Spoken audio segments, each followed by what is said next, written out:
इधर आओ मुंडे चढ़ चलो यार बोलो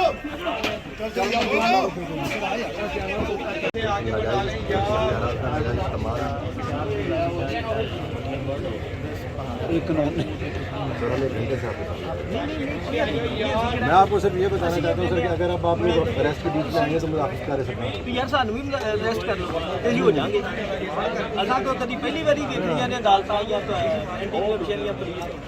अरेस्ट हो जाएंगे सर अरेस्ट कर लो चलो जी अरेस्ट है जी चलो जी यहाँ से अरेस्ट करें आ जाओ चलो अरेस्ट करो भाई अरेस्ट करो चलो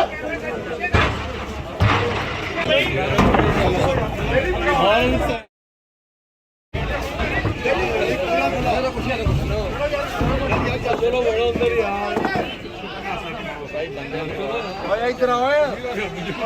मुंडे चढ़ चलो यार बोलो